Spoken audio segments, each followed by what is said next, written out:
Alright, so I'm going to go over some problems with you guys in preparation for your upcoming quiz. We're going to start with compound inequalities. Compound inequalities are inequalities that either have an and or an or. The and statements are going to be inequalities that you see your variable in between your numbers, right? So I just put a and b as two random numbers. The and statements are always going to look like this. So you're going to see a number a, for example, is less than x, is less than b. And these are always going to be shaded in between. Your or statements, you're very simply just going to see an or in your inequality. And you're just going to solve each of these separately, and they're going to go in either direction. There are some cases where they can go in the same direction, and they might overlap, but we're not going to go over those. All right, we're just going to go over the or statements that are going in either direction. Right, so we have x is less than a, or x is greater than b is going to look something like this. So at your values a and b, anything less than a is going to be in this direction. Anything greater than b is going to go in this direction. All right, and then it's a similar case if they're both closed circles. Sometimes you'll have cases, and we're going to do some examples. You're going to have some cases where you can have one and another, right? So you can have one that's a strict inequality, so open circle, and then the other side of it's going to be closed, right? That's perfectly fine. All right, so let's just try some examples. All right, so this first one, number one, this is an or statement, right? So when we graph, we should expect to see the arrows going in different directions, right? Like I said before, sometimes they can go in the same direction and they'll overlap, but we're just going to focus on the ones that go in different directions. So we're just going to solve each of these separately, right? So over here we can divide by 4 to get the x by itself, and we get x is greater than 6. Or let's do this other one, right? Let's get the x by itself by multiplying 5 on both sides. So we have x is greater than 6, or x is less than or equal to negative 10. All right, and this is your answer as an inequality statement. All right, so I'm going to want to see this on your quiz. And now let's draw the number line. Our smallest value is going to be at negative 10. Our biggest value is going to be at 6. All right, so don't get confused here. The order in which you see them isn't the order that they're going to appear on your number line. Just think about it really quick and see what makes sense, right? Go from smallest to biggest, from left to right. At negative 10, we're going to have a closed circle because this one has an equality underneath, right? And it's x less than 10, we're going to be going in this direction. All right, the other one, x is greater than 6, is a strict inequality, so it's going to be an open circle. And if x is greater than 6, we're going to be going in this direction. And then this is your answer as a graph. Right, so at the root of it, you're really just solving two different inequalities and plotting them on the same number line. Right, so if you can solve inequalities in 1 or 2 steps, then there shouldn't be any issue. All right, so let's look at the next one. This one, we see x between two values. Right, so this is going to be an and statement. Right, so we should expect to see the shaded region to be in between our two values. So we have x in the middle, and we have a minus 7. Right, so this is where we want to do our inverse operations. We're going to do the opposite of minus 7, which is plus 7. We're going to add 7 everywhere, right? There's 3 different sections here. You can think of this inequality as splitting up your inequality into 3 parts. And you want each part to get the same amount for it to remain the same as before. So the negative 7 and the plus 7 cancel out. 0 plus 7 is 7. We get 7 is less than or equal to x is less than or equal to 2 plus 7 is 9. All right. And then we have the x by itself, so this is our answer as an inequality statement. Now let's graph it on a number line. Our smallest value is going to be at 7, and our biggest value is going to be at 9. All right, and since these are both with equality, right, we've seen equals and an equals, we're going to have closed circles, over the 7 and the 9. And since this is an and statement, we see x in between the two values. We're going to shade in between. All right, let's keep going. Something like number 3 is also an and statement. We see n between two values, right? So we want to get the n by itself. Here we can get the n by itself by adding 9 everywhere, or I'm sorry, subtracting. All right, let's subtract minus 9. The opposite of plus 9 is minus 9. And then 12 minus 9 should get you 3. We get 3 is less than or equal to n is less than 6, right? Notice that one of these is a strict inequality, and the other one has the equality underneath,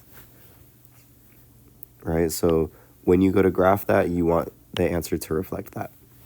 Your smallest value is going to be at 3, and your biggest value is going to be at 6. At 3, this is the one that has equality, so you're going to have a closed circle here. 6 has your strict inequality, so you're going to have an open circle there. And this is an and statement we're going to shade in between. And this is your answer as a graph. All right, looking at the last one on this page, this is an or statement. We see an or in between two inequalities. So we're just solving each of these separately, right? Negative 5n is greater than or equal to negative 35. We want to divide by negative 5 on both sides. Notice that when you divide by a negative, you need to flip the sign of your inequality, or the direction of your inequality. Right, so it's going to be over here, negative 35 divided by negative 5 is positive 7. Negative divided by negative is positive. So we have n is less than or equal to 7. Or, right, let's solve this side of the inequality. We have 10 plus n. The opposite of this plus 10 is going to be a minus 10. Okay, so let's subtract 10 on both sides. And we have n is greater than 10. All right, and now we have our inequality. All right, so this is our answer as a statement. You need to write both of them, and you need to write an or in between it. All right, so your smaller value is going to be at 7. Your bigger one's going to be at 10. All right, if n is less than or equal to 7, this is with equality, so it's a closed circle. Anything less than 7 is going in this direction. Or we have n is greater than 10. All right, anything greater than 10 is going to be going in this direction, and it's a strict inequality. We're going to have an open circle. And this is your answer as a graph. All right, we're going to continue with the absolute value equations. With these, you want to first isolate the absolute value expression. And then once it's by itself, you want to set up two equations. One positive, one negative. If the absolute value equals a negative, you're going to have a no solution.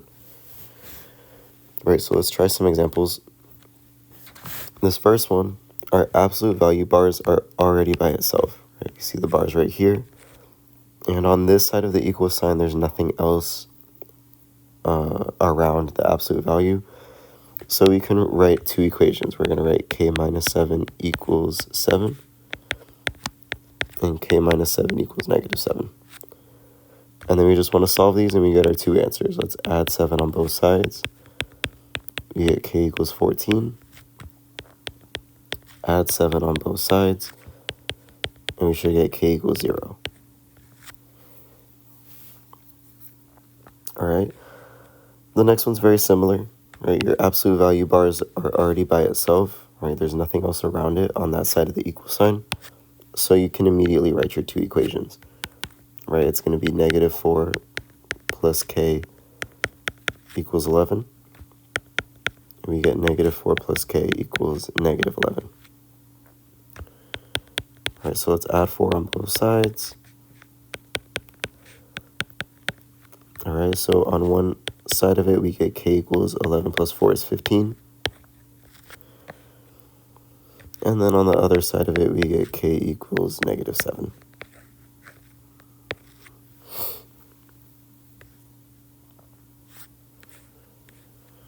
All right, the next one, we still have the absolute value by itself, right? Even though we see a 7 in the bottom, it's still inside of the absolute value, right? So it's different from the next question in the sense that the 7 is inside of the absolute value. So from here, you can still immediately just set up two equations. X plus 7 equals 2, or no, x over 7, and x over 7 equals negative 2. So let's multiply by 7 on both sides. All right, and then the 7's cancel out, and on one side we get x equals 14.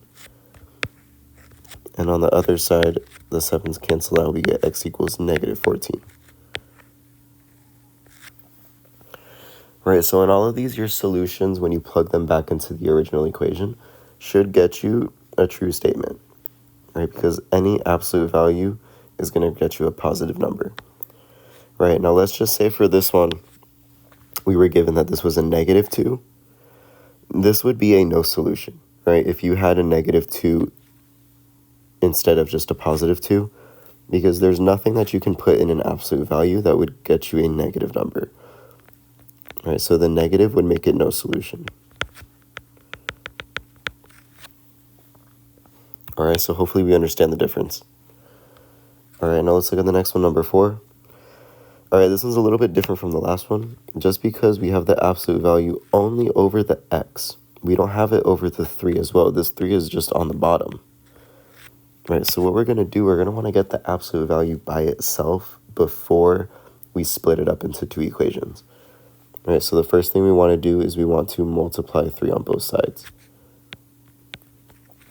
All right, and then 3 divided by 3 goes away. And then we get the absolute value of x equals 6. And now we can split up two equations, right? We get x equals positive 6 and x equals negative 6. Right. All right, and then this last one, again, we don't have the absolute value by itself, right? These are the bars, and then we have a minus 7 right outside of it on the same side of the equal sign. Right, so we want to cancel that out first. So let's go ahead and add 7 on both sides. And then we get the absolute value of 3x equals 15. And now we can write two equations. We get 3x equals 15. 3x equals negative 15. And then divide both sides by 3. We get x equals 5 as one of your answers. And then divide by 3 over here. And we get x equals negative 5 as one of your answers. All right, now we're going to finish with absolute value inequalities. You're going to solve them the same way that you would in absolute value equations. Only when you get your two values, you're going to want to graph it appropriately. Right, so if you see a less than or a less than or equal to, it's an and statement. If you see a greater or greater than or equal to, it is an or statement. Now, I taught you guys in class, less than is one way that you can remember it. Less than, right, is going to be an and, so you're going to shade in between. And then greater is going to be great or than. Right, so great or than is going to be an or statement, so they're going to go in either direction. All right, and so just an example, if you have absolute value of x is less than a value a, your compound inequality is going to look like this, right? You're always going to be left with a compound inequality. If it's an and is going to be x between those two values. And it's going to be graphed as such, right? Between the negative and the positive, shaded in between. All right, now for x is greater than a, absolute value of x is greater than a, we're going to have two inequalities, right? We're going to have x is less than negative a, or x is greater than positive a, right? And this is our answer as a inequality statement. And this is our answer as a graph, right? We're going to have it going in either direction since it's an or statement. And now let's try some inequalities. Right, so again, the first thing you always want to do is make sure that your absolute value is by itself. If it is not, you need to get it by itself. Right, and since it is, right, we can write two equations, but first check what this sign is telling you to do. This is a less than, right? So less than is an and. Right, so you're going to shade in between. All right, so let's find our two values. So let's get v plus 8 is 13, and v plus 8 equals negative 13. And let's subtract 8 on both sides. We get v is 5. Subtract 8 on both sides over here, we get v is negative 21. All right, now this as an equals, you wouldn't write it just as an equals like this. This wouldn't be your final answer. Because it's an and, you need to write it as a compound inequality between these two values. Now, if your smaller one is negative 21, you're going to start there, right? Is going to be less than x, and then your bigger value is going to be 5, less than 5. All right, so this would be your answer as an inequality, right? And is going to be x between the smaller and the bigger number. All right, so now let's graph it. All right, so here's the number line. Again, the smaller value is going to be at negative 21. The bigger one's going to be at 5. This is a strict inequality, so it's going to be open circles. And it's an and, so you're going to shade in between. And this is your answer as a graph. All right, now let's look at the next one. This is another less than, right? Less than is going to be an and. So you're going to shade in between, right? So let's find our two inequalities. 5m is 35. 5m is negative 35.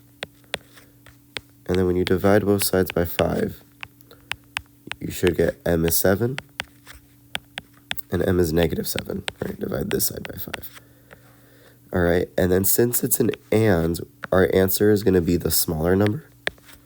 Is going to be less than or equal to m, less than or equal to our bigger number, right? It's always going to be in between. And then now to graph it, we're going to want to write it as such, right? We're going to want the smaller value right here, negative 7, and the bigger value right here at positive 7. And since this is with equality, right, we're going to have closed circles over the negative 7 and the 7. All right, going to look something like that. All right. Now, number 3 is a greater than. Right, this inequality right here is greater than. All right, that means this is going to be an or. Right, so that means we should expect to see our inequality go in either direction. All right, so let's do the same thing. Let's solve. For our two values, we get x plus 4 is 7. Or, sorry, minus. X minus 4 is negative 7. Add your two values. And we get x equals 11. And x equals negative 3. Right, now since it's an or, our compound inequality is going to be less than the smaller number, right? So x is less than negative 3, or it's going to be bigger than our bigger number, or x is greater than 11. Right, so something like this is going to be your compound inequality. Right, so it's always going to be less than the smaller, and it's going to be greater than the bigger. All right, so this is your compound inequality, and now let's graph it on a number line. We're going to have a value right here at negative 3, and another one at 11. And since this is a strict inequality, we're going to have open circles. And since it's an or, they're going to go in either direction.